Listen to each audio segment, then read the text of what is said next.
Hey guys, I'm Clarke and today I'm building my 2025 pedalboard. Now the 2024 pedalboard I was actually really happy with for the most part, so I'm not going to be doing a complete strip and rebuild.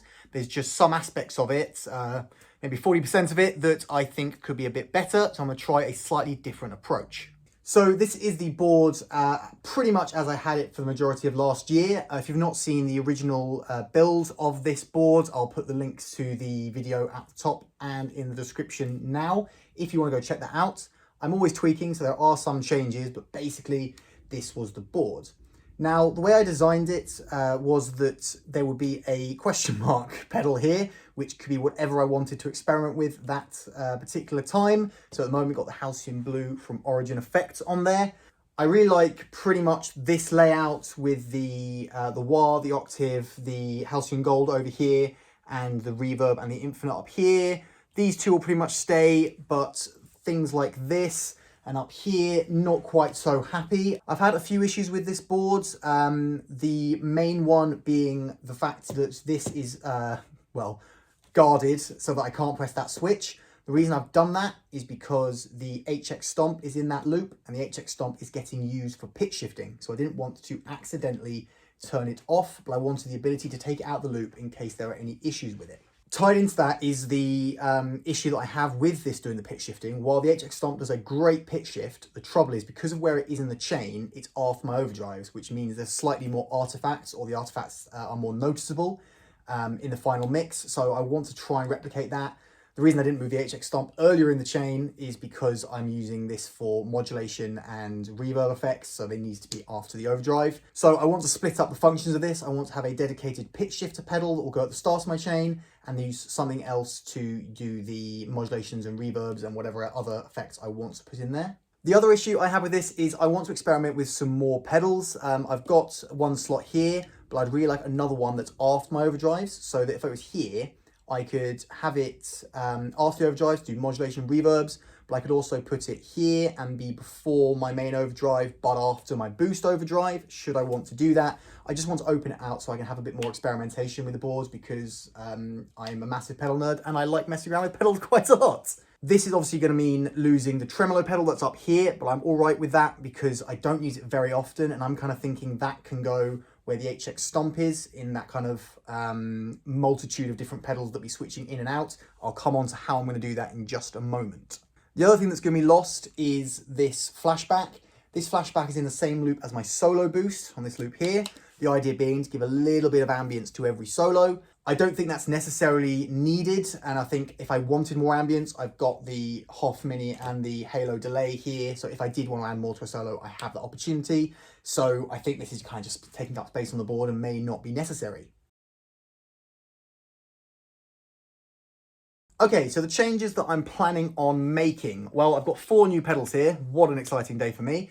The first one is the HX Stomp. I'm going to be swapping that for the HX1. Really love this pedal. The slight issue I have is I wanted just to straight up replace the HX Stomp with this.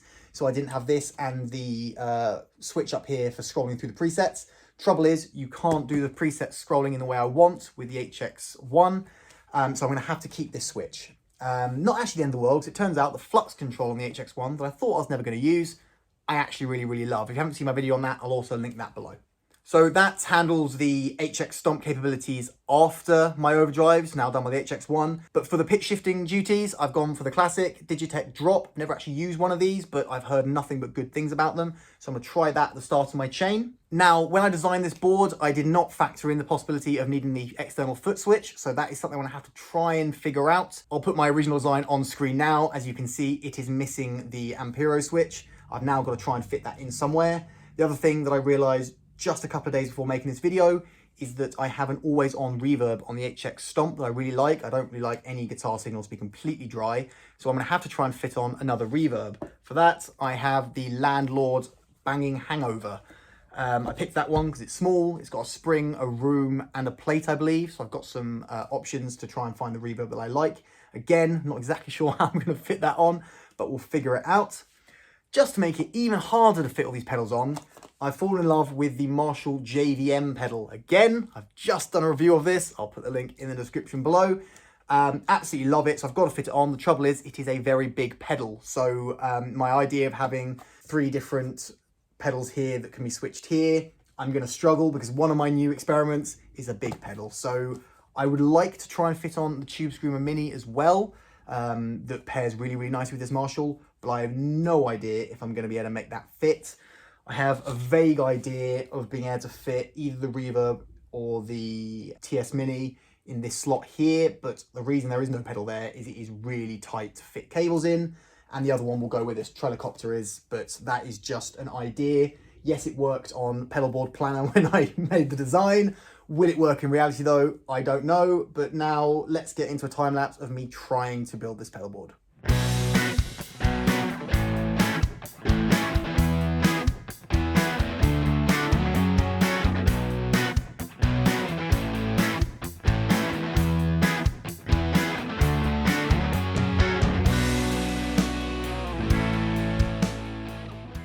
Before I get on to the next part of the video, I just wanted to remind you guys that when I reach 1,000 subscribers, I'm going to be giving away this signed fuzz pedal that was used on the recording of the last Brave Rival album. So if you like gear, lessons, and other guitar-related videos, make sure you subscribe to be in with a chance of winning. Okay, so I've got a rough layout. It's actually fitting a lot better than I expected. I managed to fit the Tube Screamer down here. I might live to regret that with accessing this switch down here for here and it being close to the Riverside. Not sure. I could maybe do that. That might give me a bit more space to press this switch. And that's actually allowed me to keep the flashback, which, as much as I said isn't necessary, I think I would like to be able to control a little bit of ambience on the solos. The Bang Hangover seems to fit in there with space for power and both audio cables. So I might have actually been able to squeeze one extra pedal on here, and that's always a win.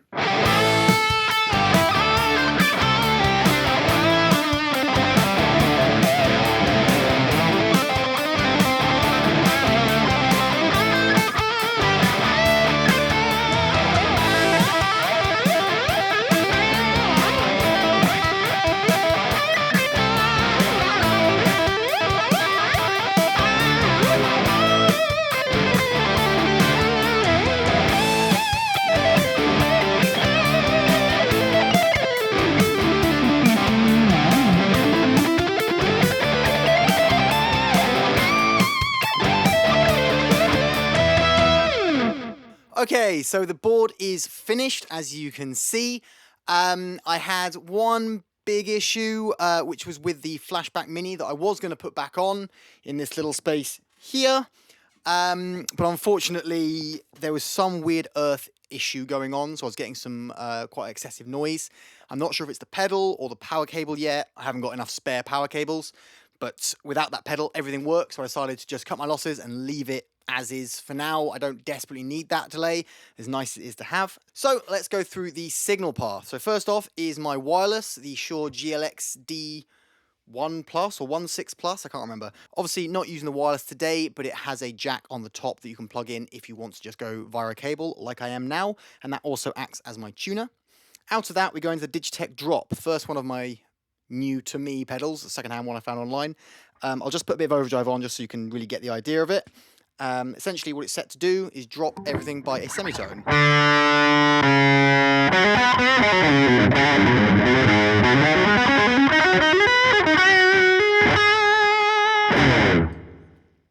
Now, I've gone a bit overboard on the safety precautions. So firstly, you can see that I've put some arrows on a fluorescent taped arch to point to where the on button is, and more importantly where the on light is, so that I can quickly see from relatively far away from my board whether the pitch shift is on. It's a paranoia thing I have when I'm on stage, that I may have accidentally turned it on and for whatever reason didn't notice, and it'll sound awful. You can also see that I've highlighted on the left hand side here where the pitch shifter should be set to, because again it can scroll down. And finally, I've got the shield that I used to have down here on the Quartermaster, now up there to stop me flicking either the momentary switch or the dial to select the pitch. So it should just stay where it is, and I can see that it's where it should be because the exposed LED is the one that should be on. A little bit over the top, I know, but I'd rather overdo it than underdo it and risk accidentally playing in the wrong key. Out of this, we go into the wah. It's a Crybaby Junior from Dunlop. I won't demonstrate this now because I haven't got the access with my feet right now. So out of that, we come into the One Control Tri-Loop, I think it's called. First up, we've got an octaver, so I'm going to leave... Actually, I'll turn the overdrive off. So we've got the clean signal with an octaver. Now put a bit of overdrive on so you can hear how it sounds. Absolutely love the sound of an octaver into an overdrive. Out of that, we've got what's labelled Clon, but it's actually the Halcyon Gold in the top left-hand corner there from Origin Effects.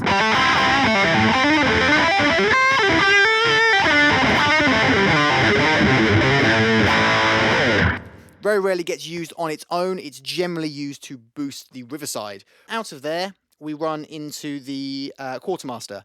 If you're wondering why I've got the earlier loops on the left, it's because I stand stage right. So these are closer to me, so I can quickly turn the boost on and off. It also keeps it close to things like the wah and the solo boost near each other. We then go into the Tube Screamer in the Quartermaster, which is up here. Only a little bit of grip, mostly just a little level boost, and obviously the mid-hump that is iconic from the Tube Screamer. Out of that, we run into the Riverside.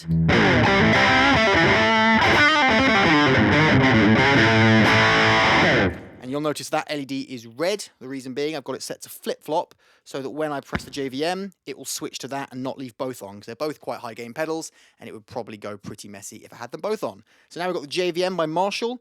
Now I haven't really dialed in the sound I want yet, because until I'm running through my amp at loud volumes, I'm not sure how I'm going to want it, but it's got a lovely gate on it.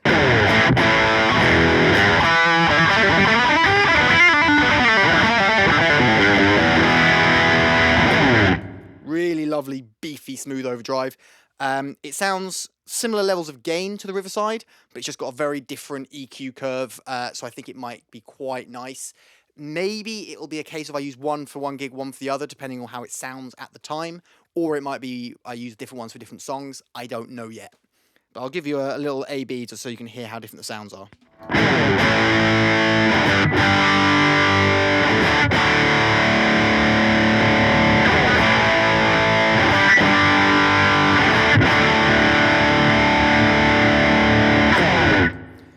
To my ear, the JVM sounds more low and low mids focused, whereas the Strymon sounds a bit high mids focused. But I haven't got to know the Marshall that well yet. It's still pretty new to me. After that, we go into the HX1, which is over here. I've got all sorts of presets I've set up in here. So if I just put the Riverside on to demonstrate, I always have on a board a parametric EQ, which is set to boost about 2K and take off the highs and lows to give a really cool megaphone effect.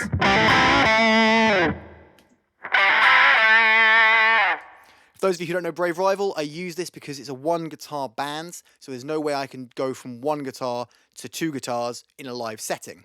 So I started using this to kind of allow me to play some things before a drop and make the drop even more beefy. So that's my way of doing it. We also have a load of other things that I'll quickly cycle through. We've got a rotary speaker, which isn't working great for me at the moment. I might need to mess with it a little bit more. And then into the flux control.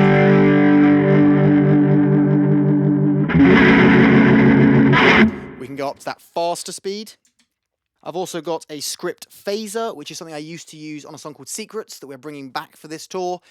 Spoiler alert. So I wanted to add it in. This idea with the HX1 has given me the option to have multiple modulation pedals when usually I could have sort of one and a tremolo.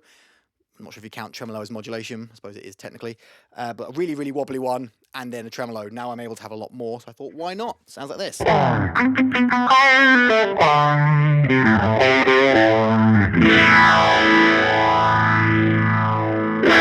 have quite a slow phaser on there. I've got a tape echo here, which I'm messing around with. Bit of a slapback. That's not actually for anything in Brave Rival. I just put it on there because I was curious to see what sounds I could get out of it. If we go back the other way from the parametric is the most common one I use, so I'm leaving that in the middle, then I can go left or right to get to other ones. We have the tremolo I talked about. Very, very subtle. I might make that more obvious, but if I then press the flux, we then go up to the more intense one, which gets used in Guilty Love. we can then go down another one, which is the twin harmony. So I'm actually only using one harmony of it, the other one's turned off, and it's essentially for this very brief moment in the solo for on the next round. Just allows me to do that guitar harmony thing that I did on the recording, that obviously with only one guitar I can't do live. We've also got a chorus, a shimmer reverb for Insane. That really synthy sound. Got a flanger, just cause, why not? The flanger's really there as a warning to me. If I get to that point, I know the next one is going to be a pitch shifter, which is in case something goes wrong with the drop. Obviously the drop is quite important, so I just wanted to have a backup pitch shifter, because why not? I've got the option. So very, very similar. Simple as that. After the HX1, we go into the delay, which is the Keeley Halo. Got a very standard, quite subtle delay on the left-hand side, on the right-hand side for a song called Sink or Swim, and any other time I want real crazy ambience. A funky modulated delay, kind of with two heads, I think, in that one. After that, we go into my solo boost, which is just the lacerate from NUX. Just a volume boost. Simple as that. And then we go into the Hoff Mini here. Just a lovely plate reverb. And out of that, we go into the Infinite, which is one of my absolute favourite pedals of all time. It allows me to sustain something infinitely. So.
Endless fun with that one. Finally, the last new addition, which is the Banging Hangover from Landlords. Not totally convinced by this yet, if I'm honest, but it's only there for a little bit of subtle reverb. So if I turned it off a sec, super dry. Just a tiny bit of ambience, which is why I'm not too worried that it's not my favourite reverb. I've got it on the spring setting with the mix below 9 o'clock, the tone at 9 o'clock, and the reverbs control all the way down. As subtle a spring reverb as it can do, I had to have it set that low to get it to kind of be subtle, otherwise it was a little bit too much. But I think it does the job pretty well. So there you have it, my 2025 pedalboard build for Brave Rival. If you want to see it in action, make sure you get tickets to an upcoming Brave Rival show. I'll put a link to all of the tour dates down below. I hope you enjoyed this video. If you did, please make sure you hit that like button. Make sure you're subscribed with the bell icon tick to be notified of new videos. Have yourself a great day, and I'll see you next time.